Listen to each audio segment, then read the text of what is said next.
Bleak House by Charles Dickens, Chapter 2, In Fashion.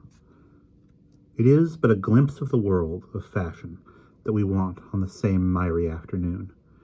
It is not so unlike the court of chancery, but that we may pass from the one scene to the other as the crow flies.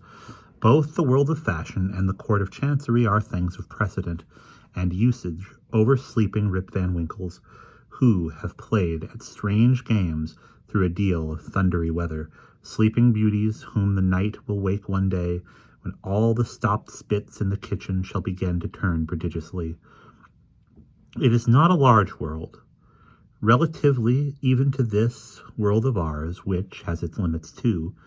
It is a very little speck. There is much good in it. There are many good and true people in it.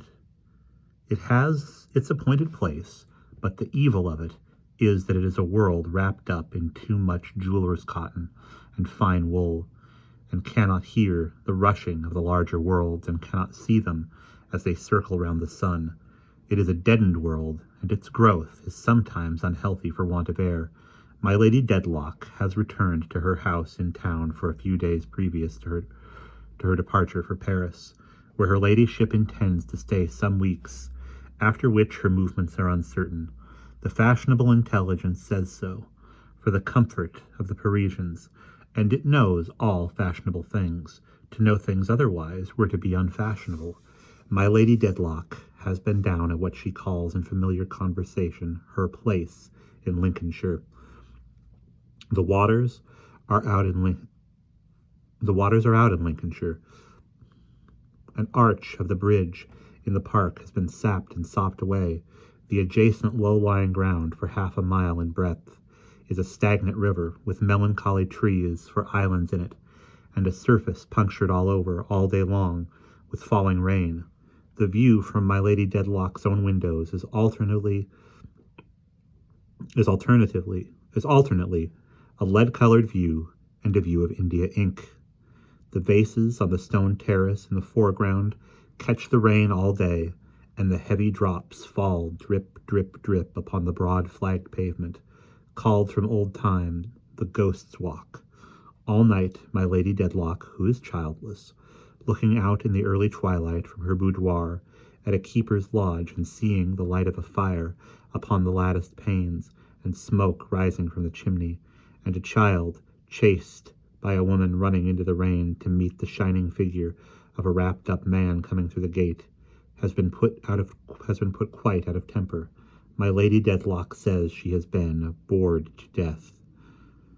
Therefore My Lady Dedlock has come away from the place in Lincolnshire, and has left it to the rain, and the crows, and the rabbits, and the deer, and the partridges, and the pheasants. The pictures of the Dedlocks past and gone have seemed to vanish into the damp walls in mere lowness of spirits, as the housekeeper has passed along the old rooms, shutting up the shutters. And when they will next come forth again, the fashionable intelligence, which, like the fiend, is omniscient of the past and present, but not the future, cannot yet undertake to say.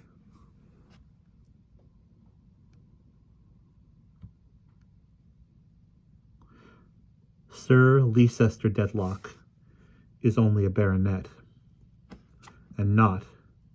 but there is no mightier baronet than he.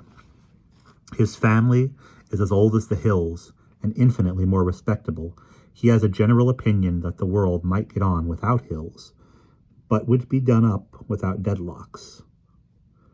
He would, on the whole, admit nature to be a good idea, a little low perhaps, when not enclosed with a park fence, but an idea dependent for its execution on your great country families. He is a gentleman of strict conscience, disdainful of all littleness and meanness, and ready, on the shortest notice, to die any death rather than give occasion for the least impeachment of his integrity. He is an honorable, obstinate, truthful, high-spirited, intensely prejudiced, perfectly unreasonable man. Sir Leicester is 20 years, full measure, older than my lady. He will never see 65 again, nor perhaps 66, nor yet 67. He has a twist of the gout now and then, and walks a little stiffly. He is of a worthy presence, with his light gray hair and whiskers, his fine shirt frill, his pure white waistcoat, and his blue coat, with bright buttons always buttoned. He is ceremonious, stately, more polite on every occasion to my lady, and holds her personal attractions in the highest estimation. His gallantry to my lady, which has never changed since he courted her, is the one little touch of romantic fancy in him. Indeed, he married her for love. A whisper still goes about that she had not even family. Howbeit, Sir Leicester had so much family that perhaps he had enough, and could dispense with any more, but she had beauty, pride, ambition, insolent resolve, and sense enough to portion out a legion of fine ladies. Wealth and station added to these soon floated her upward, and for years now my Lady Dedlock has been at the centre of the fashionable intelligence, and at the top of the fashionable tree. How Alexander wept when he had no more worlds to conquer, everybody knows, or has some reason to know by this time. The matter having been frequently mentioned, my Lady Dedlock, having conquered her world, fell not into melting, but rather into freezing mood, an exhausted composure, a worn-out placidity, an equanimity of fatigue, not to be ruffled by interest or satisfaction or the trophies of her victory. She is perfectly well-bred.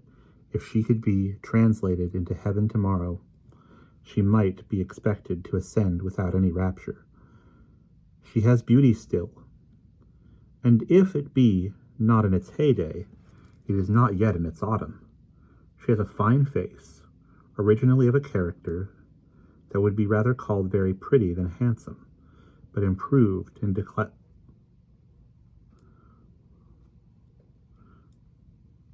classicality by the acquired expression of her fashionable state. Her figure is elegant, and has the effect of being tall.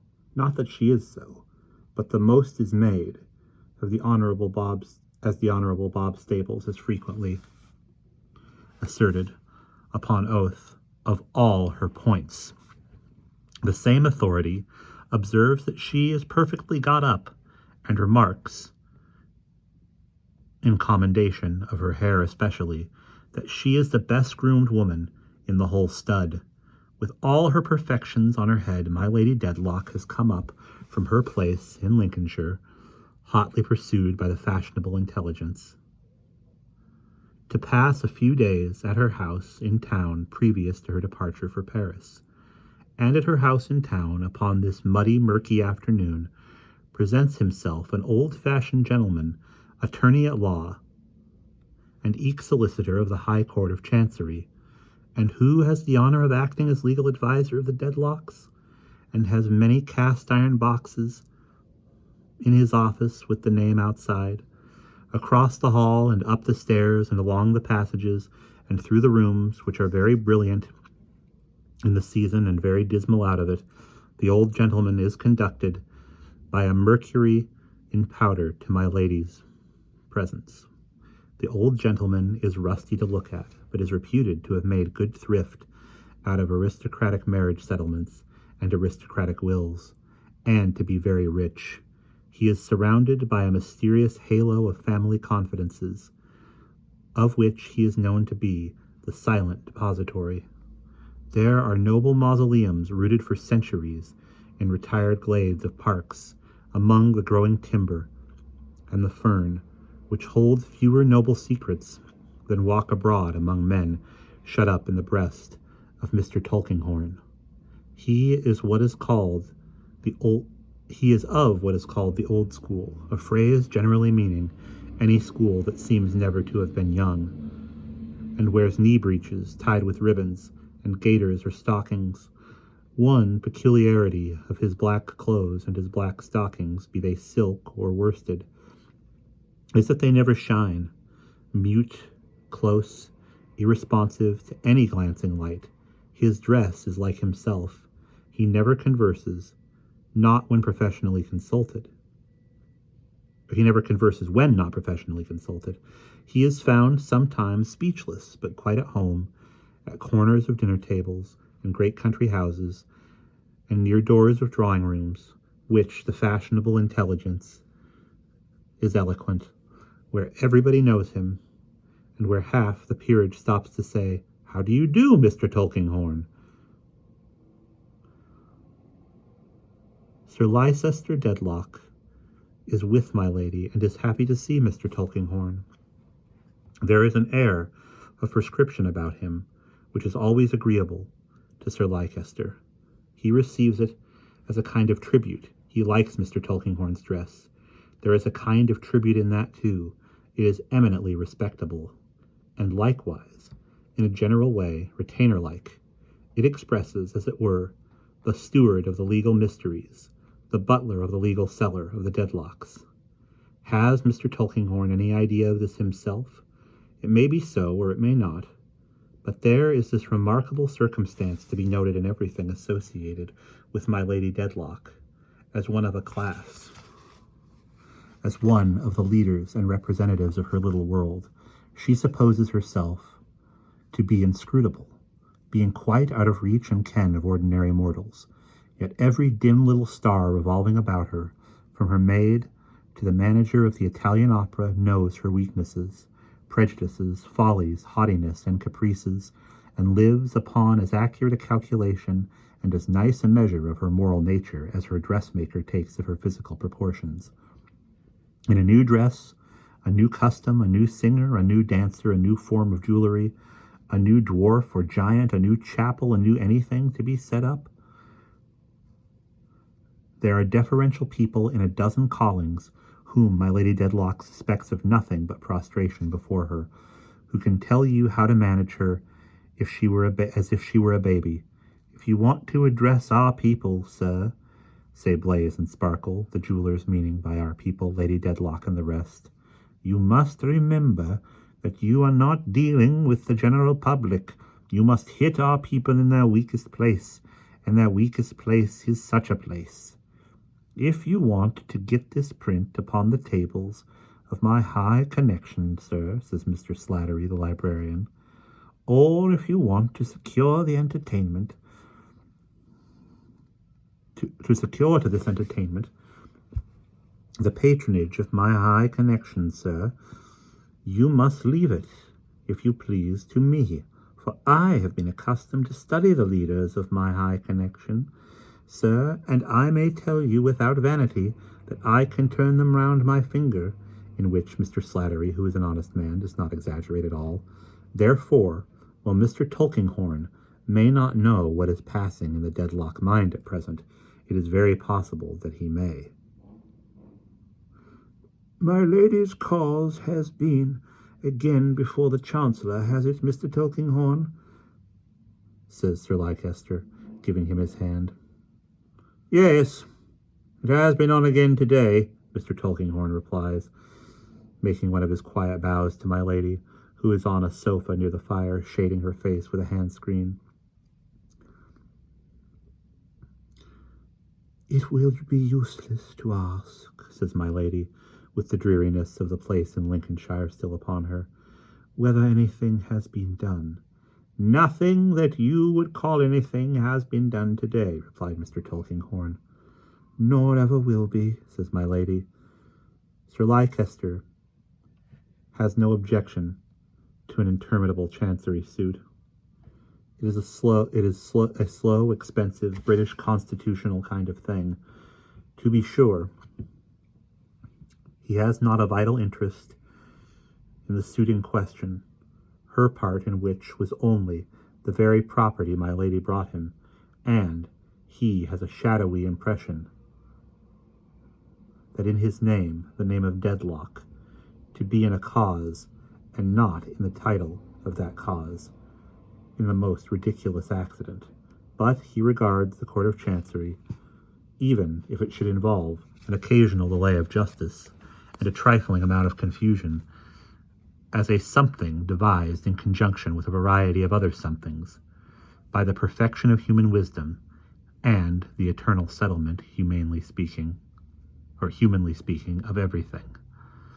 As a few fresh affidavits have been put upon the file, says Mr. Tulkinghorn, and as they are short, and as I proceed upon the troublesome principle of begging leave to possess my clients with any new proceedings in a cause, cautious Mr. Tulkinghorn, taking no more responsibility than necessary, and further, as I see you going to Paris, I have brought them in my pocket.